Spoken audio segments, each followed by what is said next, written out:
এই অসুস্থ অবস্থাতেও আমরা যে হাতকড়াটি দেখতে পেলাম সেটি আসলে এই স্বাধীন বাংলাদেশে আমরা বলবো একটি দুঃখজনক ঘটনা এবং আমরা এটি নিন্দা জানাই।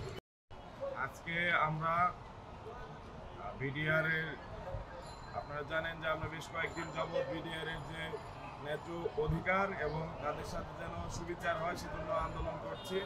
এরই মধ্যে আজকে একজন বিডিআর সদস্য যিনি 2009 সালে চাকরিচ্যুত হয়েছেন এবং জেলের ভেতরে বিনা বিচারে দিনের পর দিন পার করছেন এবং এখনো তিনি শুধুমাত্র জেলে বন্দী আছেন এই কারণে যে ফ্যাসিস্ট হাসিনার সময়ে যে ভিত্তিহীন বিস্ফোরক মামলা করা হয়েছিল সেই মামলার অধীনে।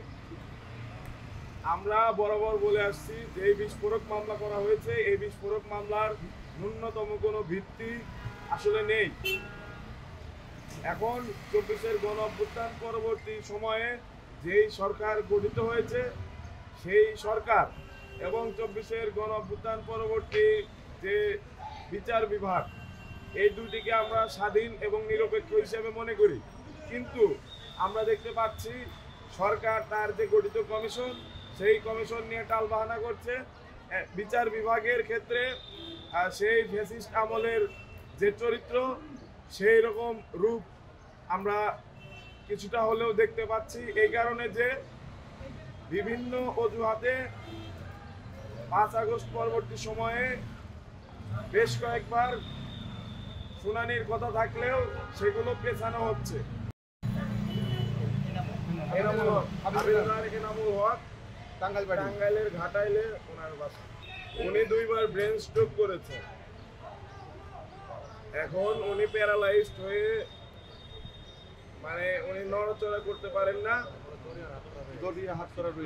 এখনো কিন্তু ওনার যে হাতে হাত করা সেটি রয়ে গেছে এবং উনি কিন্তু এই কারণে একজন সুস্থ স্বাভাবিক মানুষ যেভাবে নড়াচড়া করার কথা কিংবা এই অসুস্থ অবস্থাতেও আমরা যে হাতকড়াটি দেখতে পেলাম সেটি আসলে এই স্বাধীন বাংলাদেশে আমরা বলবো একটি দুঃখজনক ঘটনা এবং আমরা এটি নিন্দা জানাই।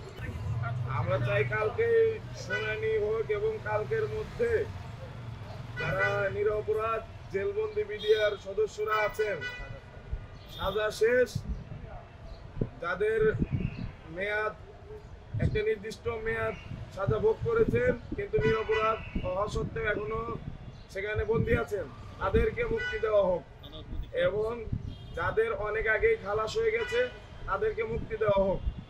এখন এটিও যদি বাংলাদেশে এসে এই সময় না হয় এবং বিভিন্ন অজুহাতে বারবার শুনানির সময় পেছানো হয়, আমরা মনে করব যে এখানে অবশ্যই ষড়যন্ত্র আছে। আমাদের পরবর্তী কর্মসূচি অবশ্যই পূর্বের তুলনায় অনেক বেশি কঠোর হবে এবং যদি এই সিদ্ধান্ত আসে তাহলে অবশ্যই আপনারা সেটি দেখতে পাবেন। আমাদের সাথে সার্বিকভাবে যতটুকু সহযোগিতা করা দরকার সেগুলো করে যাচ্ছে। এই জন্য চিন্তা করার কিছু নাই, চিন্তা সর্বোচ্চ করতে আমাদের পাশে অন্য কেউ না আসলে মাহি ভাই আমাদের গার্ডিয়ান হিসেবে আসছে এবং থাকবে ইনশাআল্লাহ।